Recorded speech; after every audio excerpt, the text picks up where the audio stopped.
नमस्कार, मैं हूं आपके साथ कनिका अरोरा और आप देख रहे हैं एफएम न्यूज। तो बुलेटिन में रुक करेंगे दिल्ली एनसीआर की खबरों का। दिल्ली के जामिया नगर में तिकोना पार्क की पार्किंग में सुबह अचानक आग लग गई। सूचना मिलते ही दमकल की 11 गाड़ियां फौरन मौके पर पहुंची और आग पर काबू पाने की पूरी कोशिशों में जुट गई है। जानकारी के अनुसार 10 कार, एक मोटरसाइकिल, 2 स्कूटी, 30 नए ई रिक्शा और 50 पुराने ई रिक्शा आग की चपेट में आने के कारण के जलकर के राख हो गए। घटना के वक्त पार्किंग के मैनेजर मनोज जोशी भी वहीं पर मौजूद थे। ये तस्वीरें आपको दिल्ली के जामिया नगर से दिखा रहे हैं, जहां तस्वीरों में साफ तौर पर देखा जा सकता है कि आग कितनी ज्यादा भीषण लगी, जिसकी वजह से कई गाड़ियां, ई रिक्शा, मोटरसाइकिल इसकी चपेट में आ गए। लेकिन राहत की बात यह है कि कोई जनहानि नहीं हुई है। एक बड़ा हादसा होने से कहा जा सकता है कि टल गया है। तिकोना पार्क की पार्किंग में ये भीषण आग लगी थी। उस वक्त बताया जा रहा है कि सिक्योरिटी गार्ड भी वहां पर मौजूद था। आग लगने से काफी ज्यादा अफरा तफरी का माहौल पैदा हो गया। तिकोना पार्क की पार्किंग का ये पूरा मामला आपको बता रहे हैं जामिया नगर से, जहां आग लगने से काफी ज्यादा अफरा तफरी भी मच गई।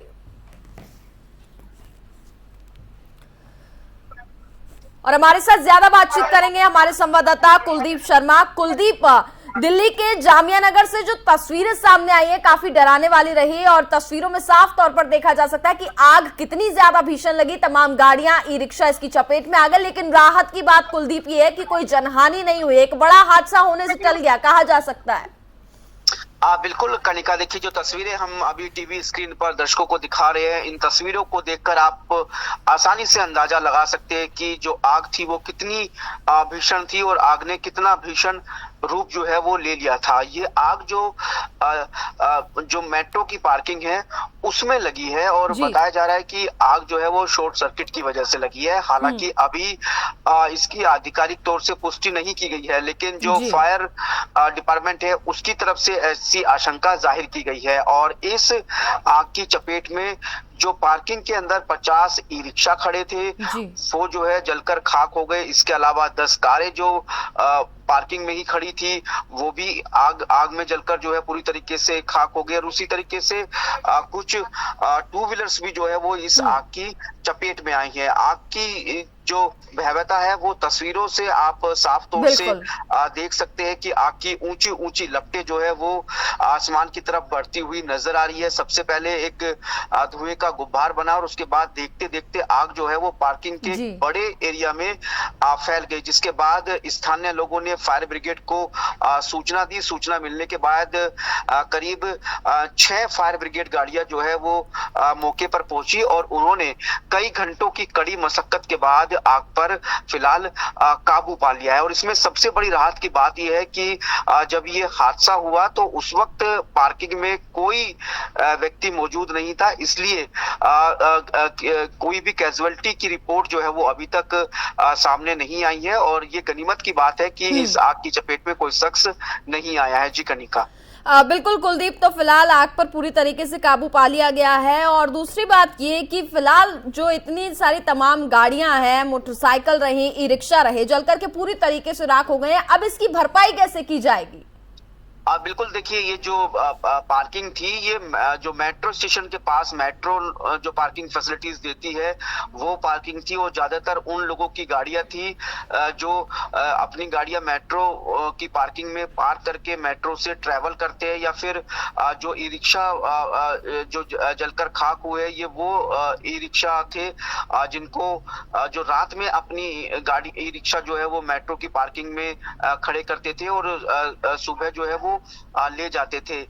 लेकिन ई रिक्शा को निकालने से पहले ही वहां पर इस तरीके की आग की घटना हो गई, जिसकी वजह से तमाम इतनी बड़ी संख्या में जो गाड़ियां थी, ई रिक्शा थी, कार्स थी, वो इसकी चपेट में आ गई। अब देखने वाली बात ये होगी, चूंकि ये जो पार्किंग है ये दिल्ली मेट्रो की पार्किंग है, तो ऐसे में जिन लोगों ने यहाँ पर पार्किंग में अपनी गाड़ियां खड़ी की हुई थी क्या उनकी तरफ से उनको एमसीडी की तरफ से कोई मुआवजा दिया जाता है या नहीं दिया जाता, वो देखने वाली बात होगी। लेकिन हाँ, हम कह सकते हैं कि इस आग की चपेट में आने से लाखों रुपए का जो है वो नुकसान हुआ है, क्योंकि 10 कार जो है वो इसकी चपेट में आई हैं, 50 के करीब ई रिक्शा जो है वो जलकर पूरी तरीके से खाक हो गए हैं। जी बिल्कुल कुलदीप, बहुत बहुत शुक्रिया आपका तमाम जानकारी के लिए।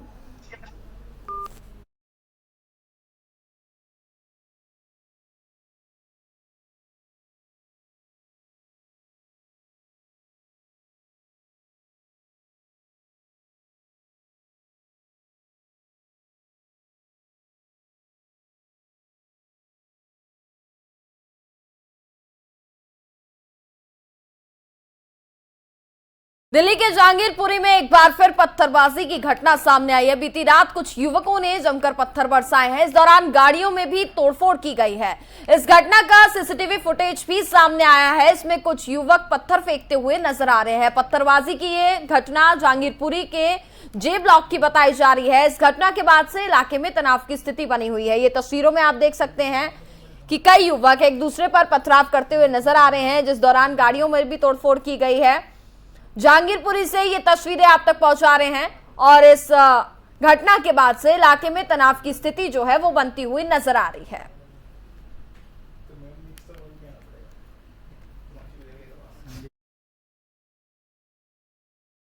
इस खबर पर हमारे साथ ज्यादा बातचीत करेंगे हमारे संवाददाता संजय सिंह।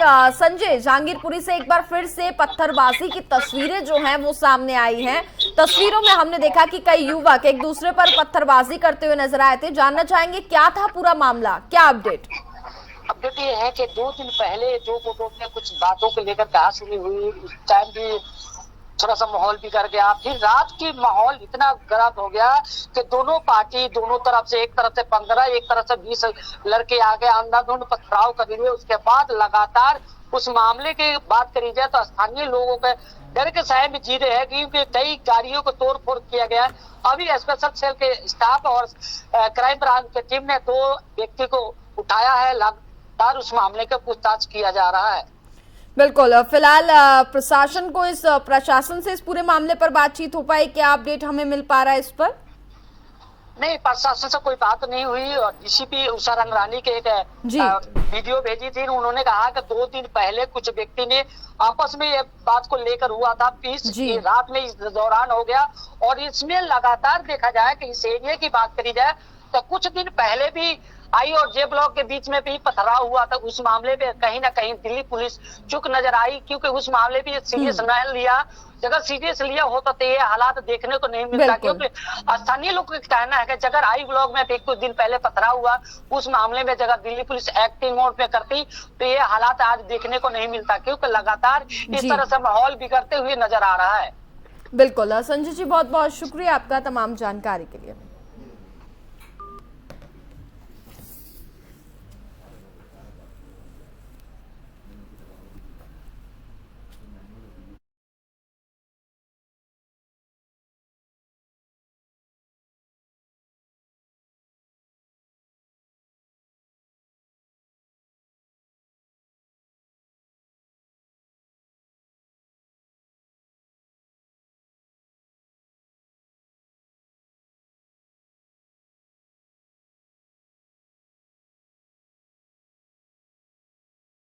रोज पत्थर बरसते हैं यहाँ पर, तो हमारा रहना दुश्वार हो गया है यहाँ पे।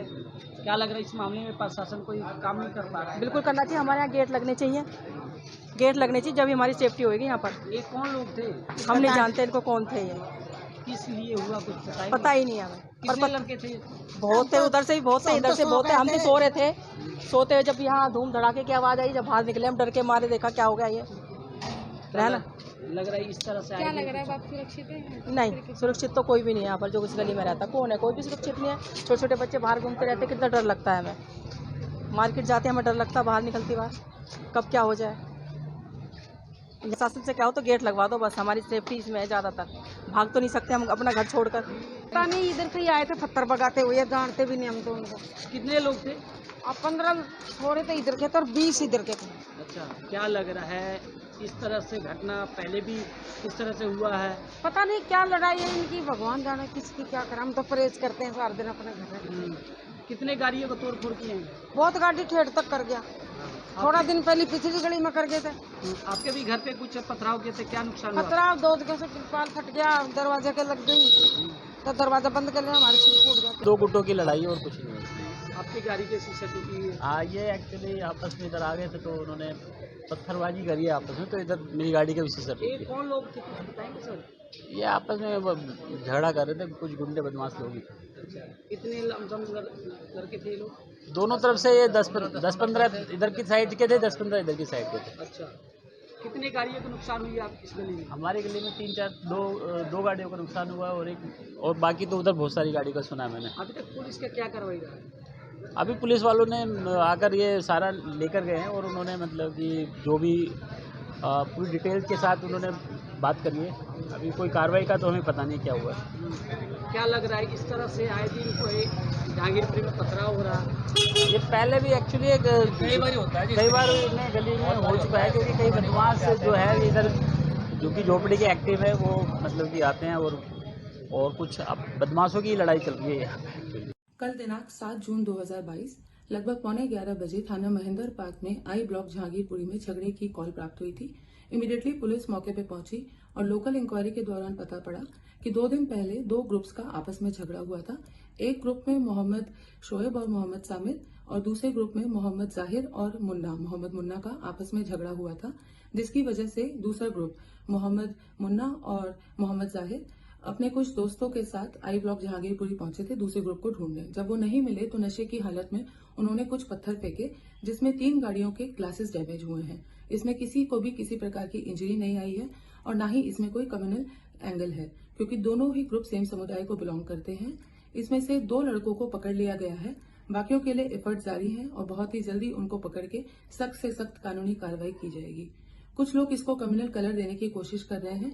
मेरी सभी से अपील है कि ये एक लोकल ग्रुप्स का आपस में झगड़ा था और इसमें किसी प्रकार का कोई कम्युनल एंगल नहीं है। राजधानी दिल्ली की बात करी जाए तो जहांगीरपुर में फिर से एक बार पथराव हुआ। कारण क्या था? पहले कुछ दिन आई ब्लॉक में भी पथराव हुआ। अब रात की बात करी जाए तो जे ब्लॉक में पथराव हुआ। आपको दिखा दे, ये गली है कि इस गली के सामने की बात करी जाए कई गाड़ी को तोड़फोड़ की गई है और लगातार इस मामले पे प्रशासन एक्टिव मोड में नज़र आ रहा। बाकी इस लेके बात करी जाए कि पहले आई ब्लॉक में कुछ दिन पहले भी पथराव हुआ था, उसके बाद फिर ये जे ब्लॉक में पथराव हुआ। उसके बावजूद भी प्रशासन इस मामले पे संज्ञान नहीं लिया गया और लगातार स्थानीय लोगों का कहना है कि कई बार अगर 2 गुट में होता है तो 10 लोग इधर से 15 लोग उधर से आते हैं। अगर इस तरह से अचानक आके पथराव करते हैं तो कहीं ना कहीं इस माहौल को बिल्कुल बिगाड़ने की बात करी जाए। वो कौन लोग थे जो दिल्ली पुलिस के लगातार इस मामले को छानबीन कर रही है। संजय सिंह, FM दिल्ली।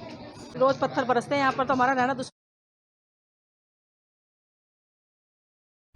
खबरों में आगे बढ़ते हैं। यूपी रेरा ने 9 बिल्डरों पर 1 करोड़ 5 लाख रुपए का जुर्माना लगाया। कई आदेशों का पालन नहीं करने पर यह कार्रवाई की गई है।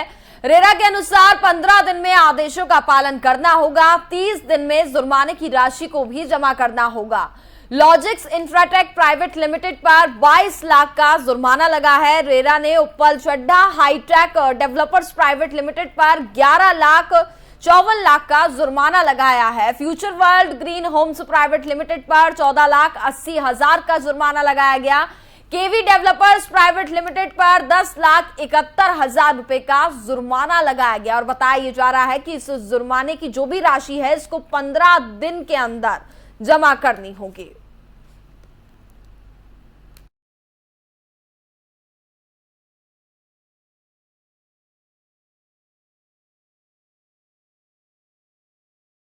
पैगंबर मोहम्मद के खिलाफ बीजेपी नेताओं की विवादास्पद टिप्पणियों को लेकर के विवाद धीरे धीरे और गहराता जा रहा है। इस कड़ी में अब आतंकी संगठन अलकायदा की भी एक एंट्री हो गई है। पैगंबर मोहम्मद पर की गई टिप्पणी को लेकर के आतंकवादी संगठन अलकायदा ने भारत में आत्मघाती हमले की धमकी दे डाली है।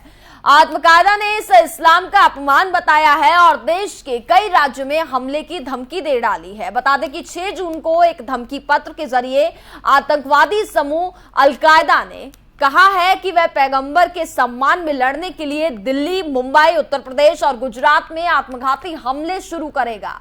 वहीं इस टिप्पणी को लेकर के दुनिया के कई मुस्लिम देशों ने पहले ही भारत से नाराजगी भी जताई है। खाड़ी के कई देश भारतीय राजनीतियों को तलब भी कर चुके हैं।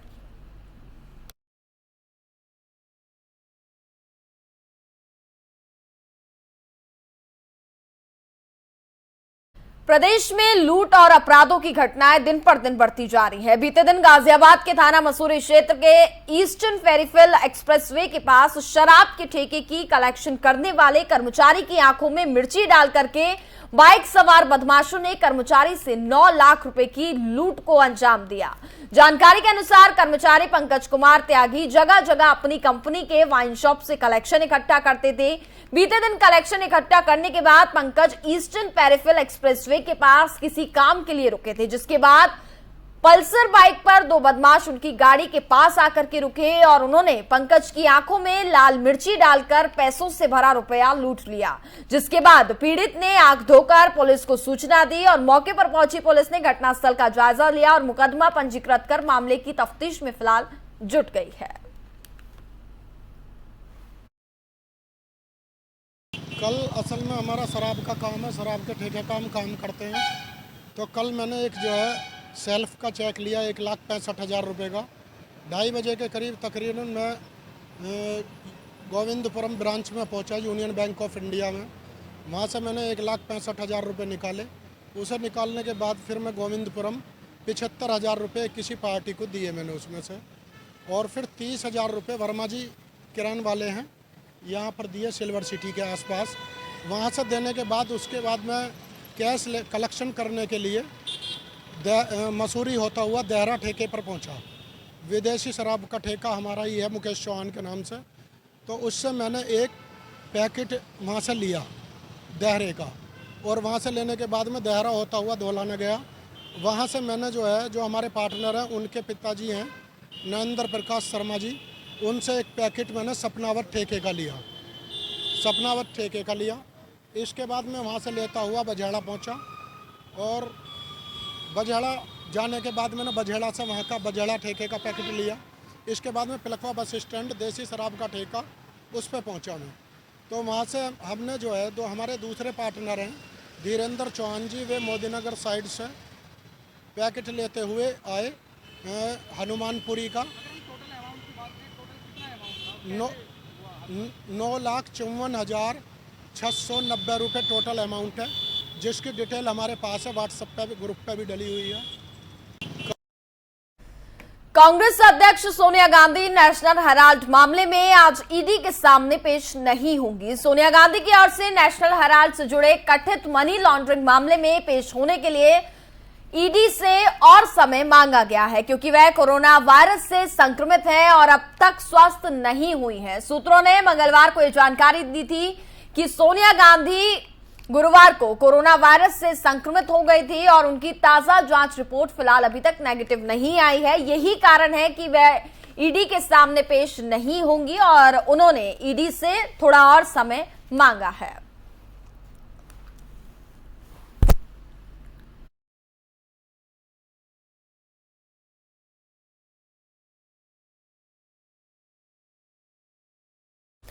केंद्र की नरेंद्र मोदी सरकार ने चीफ ऑफ डिफेंस स्टाफ पद पर नियुक्ति के नियमों में बड़ा बदलाव दिया है। आपको बता दें कि रक्षा मंत्रालय ने आज सीडीएस पद के लिए पात्र अधिकारियों के दायरे को विस्तृत करते हुए दिशा निर्देश जारी किए हैं, जिसके तहत अब नौसेना और वायुसेना में सेवारत लेफ्टिनेंट जनरल या उनके समकक्ष भी सीडीएस भी बन सकते हैं। ये दिशा निर्देश तीनों सेनाओं के दूसरे सर्वश्रेष्ठ सक्रिय रैंक के अधिकारियों के लिए अपने सेना प्रमुख, वायुसेना प्रमुख और नौसेना प्रमुख जैसे वरिष्ठ को सुपरसाइड कर सीडीएस बनने का मार्ग प्रशस्त करते हुए ये आदेश दिए गए हैं। आपको बता दें कि नए बदलाव के बाद हाल ही में रिटायर्ड सेना प्रमुख और उप प्रमुख भी इस पद के लिए पात्र होंगे। हालांकि इसके लिए आयु सीमा 62 वर्ष निर्धारित की गई है। देश के पहले chief of defence staff general Vipin Rawat की पिछले साल दिसंबर में तमिलनाडु में एक हेलीकॉप्टर दुर्घटनाग्रस्त से मौत हो गई थी। इसके बाद नियमों में ये बदलाव सामने आए हैं। वहीं तीनों सेना प्रमुख 8 जून को दोपहर में नेशनल मीडिया सेंटर में एक ज्वाइंट प्रेस कॉन्फ्रेंस करने वाले हैं। ये प्रेस कॉन्फ्रेंस सरकार की महत्वपूर्ण नीति के बारे में भी होगी। हो सकता है कि तीनों सेना प्रमुख दूर ऑफ ड्यूटी को लेकर के ऐलान भी कर सकते हैं। इसके तहत 40 से 50,000 जवानों की भर्ती होगी। गौरतलब है कि करीब 2 से 2.5 साल से फौज में जवानों की भर्ती कोरोना की वजह से नहीं हो रही है।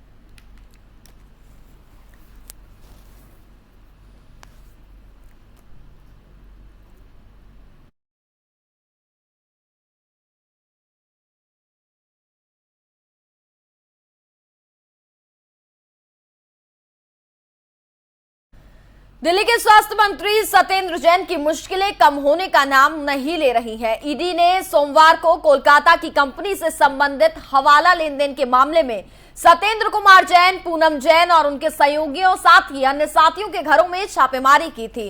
इस दौरान ईडी को 2.82 करोड़ रुपए की नगद राशि और 1.80 किलोग्राम वजन के 133 सोने के सिक्के बरामद किए गए।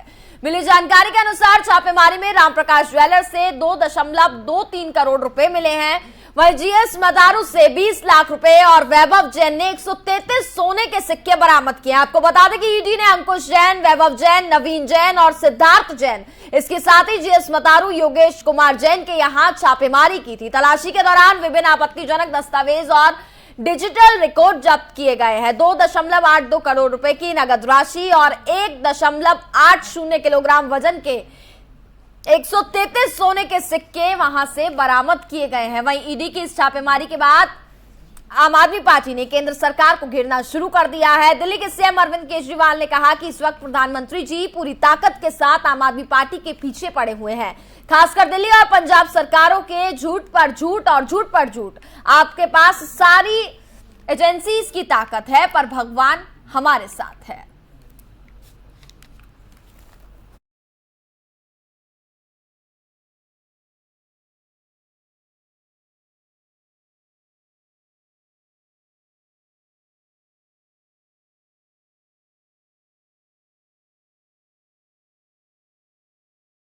और इसी के साथ फिलहाल इस बुलेटिन में बस इतना ही। देखते रहिए एफएम न्यूज। नमस्कार।